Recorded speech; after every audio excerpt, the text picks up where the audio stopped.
আসসালামু আলাইকুম, সবাইকে শুভ সকাল। ঘুম থেকে বেশ আগেই উঠেছি। তো আজকে কিচেন রুমটা আমি যেভাবে রেখেছিলাম ঠিক ওরকমটাই আছে, তাই খুব ভালো লাগছিল। আর এদিকে আমি সকালবেলায় কিন্তু মাংস বের করে রেখেছিলাম, সেই সাথে মাছ। তো এগুলো এখন ভিজাবো। আজকে মুরগির মাংস রান্না করব, সেই সাথে মাছ রান্না করব আর ডাল।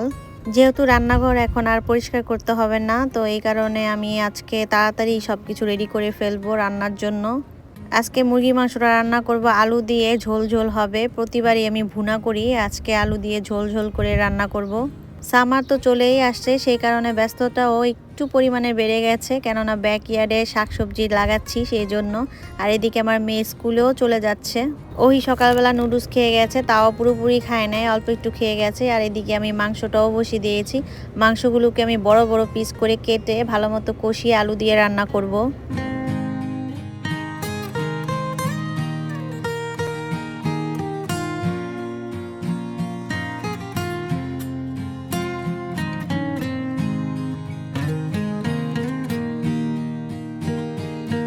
আর আমাদের বাগানের জন্য কিছু মাটি আর সার কিনতে আসছি হোম ডিপোতে। সাথে আমার ৩ বাচ্চাও আছে, আর ওই তো স্কুলেই আছে। এখানে রং বেরঙের নানা ধরনের ফুল, আর ফুল গাছ দেখলে তো এমনিই ভালো লাগে, মনে হয় সব গাছ নিয়ে যাই বাসায়। ওহি ফুলের বাগান খুব পছন্দ করে। আমাদের ফ্রন্ট যে গার্ডেনটা আছে সেখানে কিছু ফুলের গাছ লাগাবো, যেহেতু আজকে ওহি আমাদের সাথে নেই, এই কারণে ওর পছন্দ অনুযায়ী ফুল গাছ আর কেনা হলো না। শুধু আমরা কম্পোস্ট সার আর মাটি নিয়ে বাসায় চলে যাই।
গাড়ি ভর্তি করে মিরাক্কেলের পটিং মিক্সটা নিয়ে আসছি, সে সাথে গার্ডেন সয়েলও আছে, আর বেশিরভাগ পটিং মিক্স। তো এখানে 20টা আছে। তো এগুলো সব এখন আমাকে নামাতে হবে, যেহেতু ওদের বাবা কাজে আবার জয়েন্ট হয়েছে, এগুলো আমাকেই করতে হবে। তো গার্ডেনিং করা আসলে ইজি না, অনেক কষ্ট করতে লাগে। আর এতটা কষ্ট করে যখন গাছে একটা কাঁচামরিচ দেখি, এতেই সুখ লাগে, তো শান্তি লাগে। এই কারণে এই কাজগুলো আমি করে থাকি।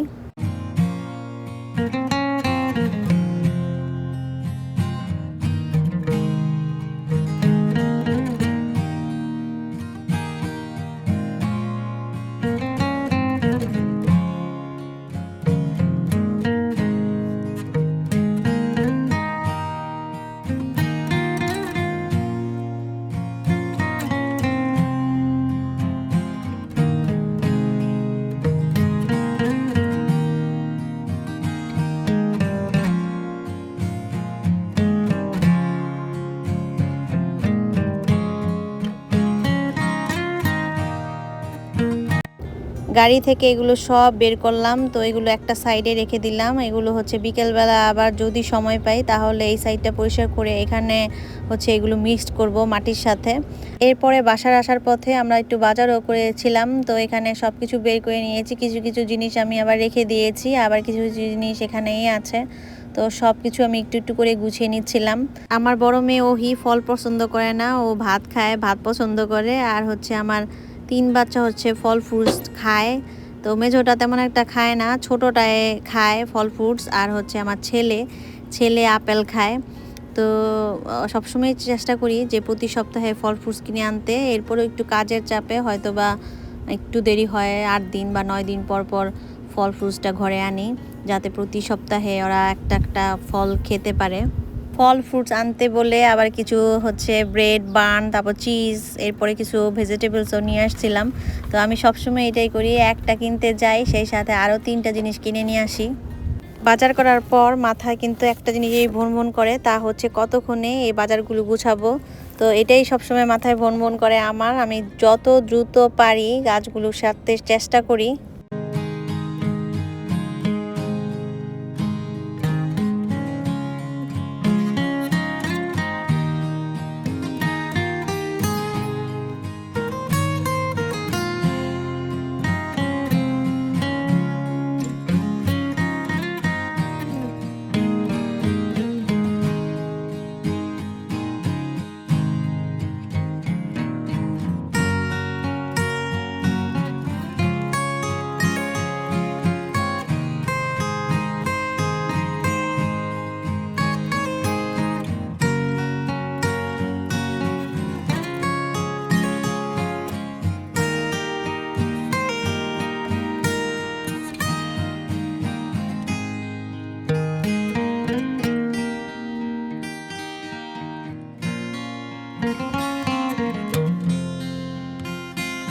তো বাজার গুছানো শেষ হয়ে গেছে, এখন কিচেন রুম ক্লিন করার পালা। তো কিচেন রুমের অবস্থা এরকম আছে, এখানে যত থালা বাসন জমা ছিল সেগুলো একত্রে করা হয়েছে।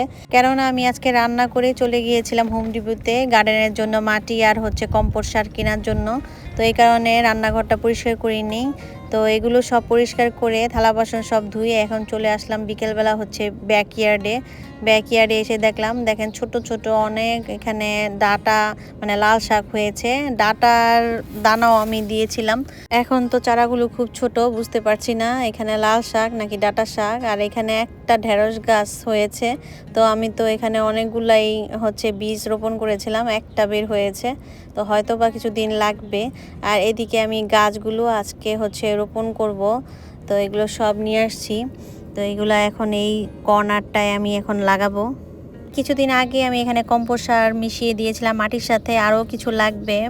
তো আজকে আমি আবার কম্পোস্ট সার এখানে দেইনি। তো গাছটা লাগিয়ে তারপর গাছটা শুধু সাইডে আমি কিছু পটিং মিক্স দিয়ে দিয়েছিলাম। তো বিকেলবেলা এই কাজগুলো করে নিলাম, সেই সাথে হচ্ছে গাছে পানিও দিলাম। এই সাইডটা যেহেতু ড্রাই হয়ে আছে, তো পুরোটা সাইডে আমি পানি দিয়ে দিলাম। বেশ কিছু মূলা গাছও বের হয়েছে। ইদানিং বিকেলবেলা এই গাছ নিয়ে হচ্ছে কিছুটা ব্যস্ত থাকি। আমার মতো করে তো আমি পরিশ্রম করে যাচ্ছি, দেখা যাক এই বছর কি ফলন পাই আমরা। নিজ বাগান থেকে নিজে তুলে তাজা শাকসবজি তোলার আনন্দর লোভেই কিন্তু এই আয়োজন।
বাসায় চলে আসলাম। বাসায় এসে এই যে শসার যে বীজগুলো সেগুলো বের করলাম, এগুলো আমি রোপণ করব।